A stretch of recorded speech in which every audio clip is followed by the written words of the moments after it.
Welcome to Calisthenics Through the Ages. This is a channel about calisthenics and bodyweight training for older athletes. I'm your host, Rob Peterson. Okay, you can hold a handstand, but you can't hold it for very long. You tire out or lose your balance quickly. How can you improve it? How can you make it more stable and get longer hold times? In this video, I'm going to give you one tip that I think will help. There's a sweet spot for balancing a handstand, a position that's the most stable and the easiest to hold for a long time. A kind of safety position that you should always try to find when you start to feel shaky. I'm going to cut to the chase and tell you what it is right here at the beginning of the video. The sweet spot for balancing a handstand is just slightly overbalanced from a perfectly straight handstand. I'll explain what I mean and why I say that. Let's get into it. Before I start with the main topic, I want to say a few words about straight handstands versus non-straight handstands. A non-straight handstand is usually arched, with shoulders planged or arms bent. The bottom line is this: straighter is better. It's not that arched or planged handstands are ugly or that there's something wrong with them. Old-timey circus performers and strongmen used to do them like that. I think it looks kind of nice. But they're harder to hold, they require more strength, and balancing them is more difficult. They're wobbly. You have to worry about making corrections with many different parts of your body at the same time. A straight handstand is easier to hold. It's easier because when your joints are stacked, most of the force necessary to hold your body up is exerted passively by your skeletal structure. And with a straight, tight handstand, you really only have to worry about balancing it at one point, the point of contact with the ground, or whatever you're balancing on. It's not all or nothing though. It's okay if you can't get it all the way straight, but the straighter the better. Very few men have the shoulder flexibility to do a completely straight handstand, but you should be working on your shoulder flexibility so you can get it straighter. And let's say you can only get your shoulders to here, and so you have to compensate by arching a little. Still, when you're in a handstand, you should be pushing in this direction to keep it as straight as you can, because it gets harder and harder to hold your weight up the more your shoulder angle closes. And pushing this way will also help keep your body tight, which will also help you balance it. So again, it doesn't have to be perfectly straight, but the straighter the better.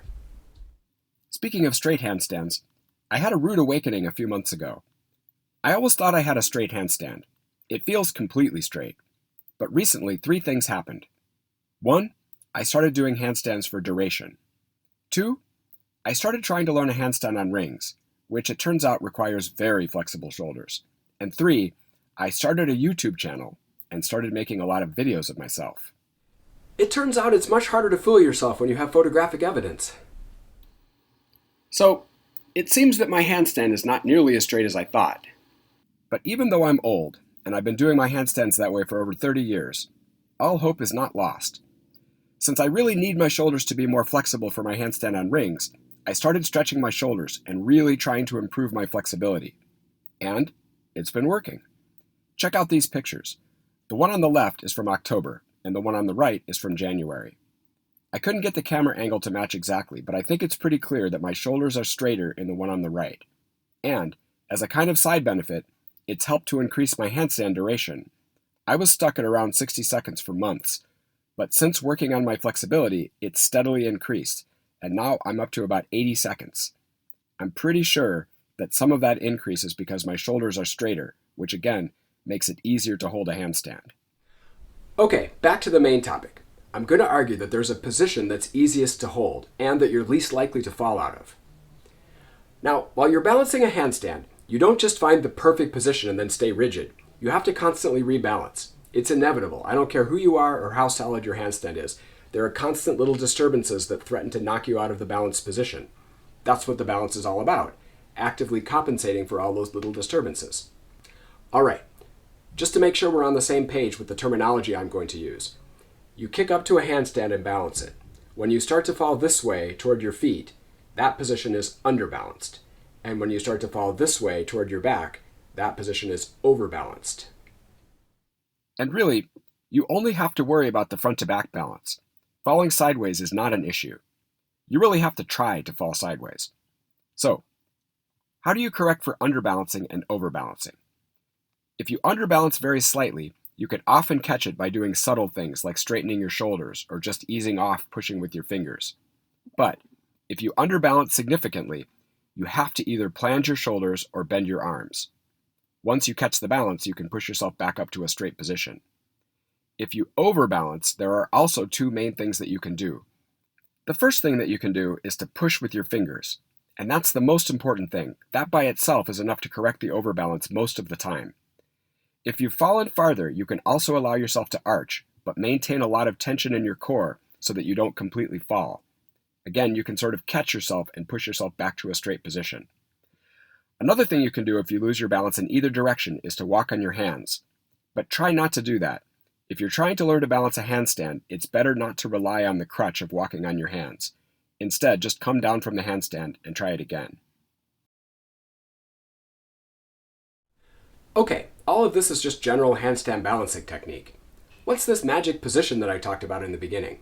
Well, I believe that the easiest position to hold with the least effort and for the longest time is straight and just slightly overbalanced. And when I say slight, I mean slight. It probably shouldn't look overbalanced, and it definitely shouldn't look arched. Why do I say this? Take a look at this anatomically correct diagram of a person holding a straight handstand. Notice that on one side you have something to help you balance, and on the other side you don't. Clearly this arrangement is more stable on one side than the other. If you fall toward the overbalanced side, you can push with your fingers, but if you fall toward the underbalanced side, you have nothing to push with. Like I said, I've been working on my handstand duration. I'm trying to get to 2 minutes, so I spend a lot of time in handstands from which I eventually fall. I hold them till I can't hold them anymore. And I can tell you that at least 95% of the time, I fall by underbalancing. At the beginning, when I'm fresh, it's usually no problem to catch an underbalance by plunging my shoulders a little and pushing it back. But that gets harder and harder as I get more tired.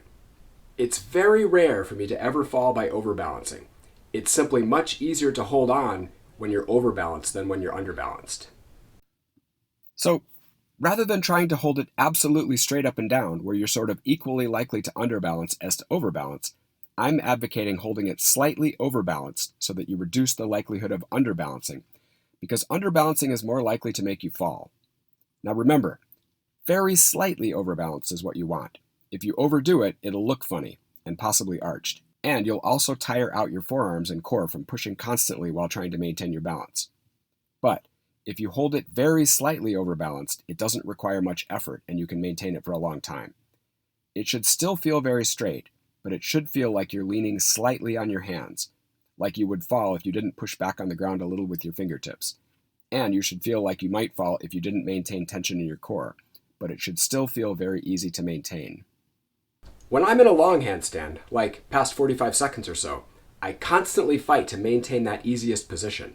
And almost always, when I eventually lose it, it's because I finally sink in my shoulders or just wobble too much to the underbalanced side and I just don't have the strength to bring it back.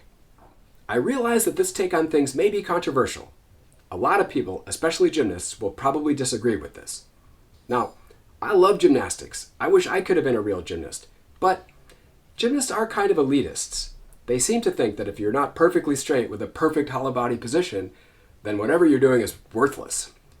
And okay, if you're young enough that being a real gymnast is still in the cards for you, then yeah, you should go to a gymnastics gym and learn this stuff properly from a gymnastics coach. But if you're an adult and you're doing this on your own, then maybe you don't have to worry about losing points on form. And anyway, even if you decide to take my advice about the slightly overbalanced position, you don't have to only do it that way. You can also work on the perfectly straight position. In fact, it's beneficial to work on different positions. It'll help you to be more well-rounded, and it'll help when you start working on more advanced movements. I'm just saying that the slightly overbalanced position is a great safety position. It's the best position to be in when the going gets tough, and it's probably the position that you'll be able to hold the longest. And let me just add, this position works well for me, but it may not for you. Everyone's body is different. You should play around with different positions and see how they feel. You'll probably discover your own techniques and strategies. That's part of what makes calisthenics fun and interesting. Okay, that's it for this video. I hope you enjoyed it. If you found this useful, or if you have any comments, leave me a comment. And if you did enjoy it, please hit the like button and subscribe for more content like this. Good luck and happy training.